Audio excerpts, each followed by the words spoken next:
Hello, my name is Chris Rowe, and this is a video for lesson 19. So let's get started. List the triangles that are equilateral, isosceles, scalene, and right angle. So before we get started, let's explain what these triangles are. An equilateral triangle is a triangle where all sides are equal to each other.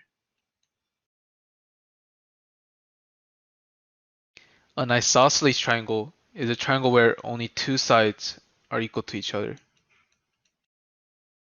A scalene triangle is a triangle where none of the side lengths are equal to each other. In a right angle triangle, is a triangle where one of the angles is a right angle or 90 degrees. So if you look at number one, all side lengths are equal to each other. So this will be an equilateral triangle. Let's look at number two. One of the angles is a right angle. So this will be a right angle triangle. Number three, you can see that two side lengths are equal to each other. So this will be an isosceles triangle. And let's look at number four. You can see that none of the side lengths are equal to each other. So this would be a scalene triangle. Number five has two side lengths equal to each other. So this would be an isosceles triangle. Number six, one of the angles is a right angle. So this would be a right angle triangle. Number seven, all side lengths are equal to each other. So this would be an equilateral triangle. Number eight, none of the side lengths are equal to each other.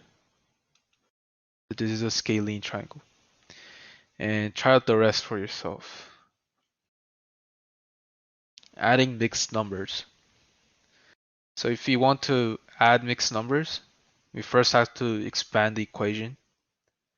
The 2 plus 1/4 plus 1 plus 1/4. And we will add the whole numbers together, then the fractions together. So 2 plus 1 is equal to 3. 1/4 plus 1/4 is 2/4, or 1/2. And the answer is 3 1/2.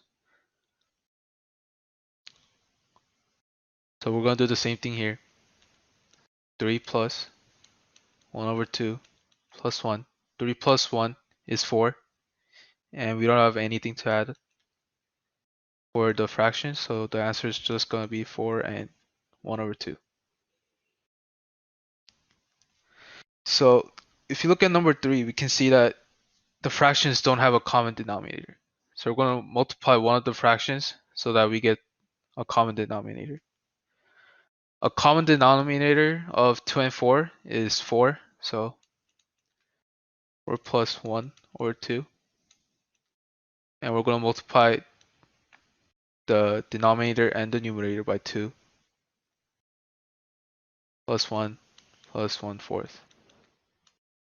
4 plus 1 is 5. And 1 times 2 over 2 times 2 is 2/4 plus 1/4. And that is equal to 5 and 3/4.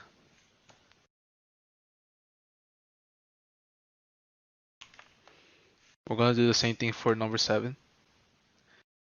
3 plus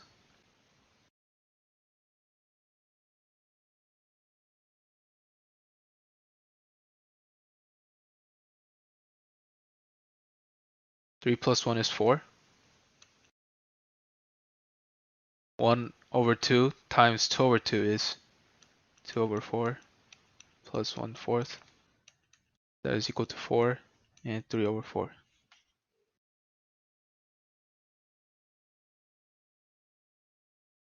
Time convergence.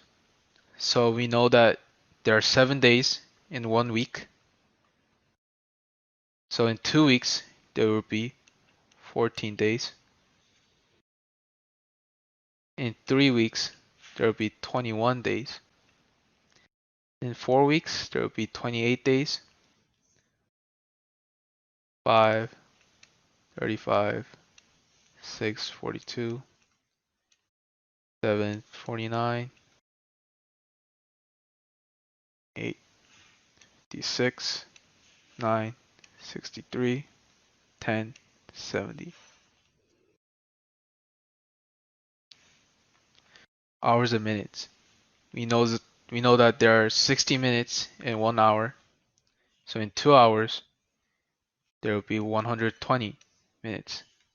And in 180 minutes, if you divide by 60, we get 3 hours. In 4 hours, you'll get 240 minutes, and so on. Multiplying fractions. So when we're multiplying fractions, we're going to multiply the numerator together, then the denominators together. So here, 1 times 1 is 1, and 4 times 4 is 16, and that is the answer. 2 over 5 times 2 over 3. 2 times 2 is 4, and 5 times 3 is 15. 7 over 10 times 3 over 6. 7 times 3 is 21. 10 times 6 is 60. And we can simplify this to 7 over 20. 5 over 8 times 6 over 2. 6 over 2 is basically 3, so we're multiplying by 3 over 1. 5 times 3 is 15. 8 times 1 is 8. 7 over 9 times 4 over 7. 7 times 4 is 28. 9 times 7 is 63. And that is it for this video. Thanks for watching.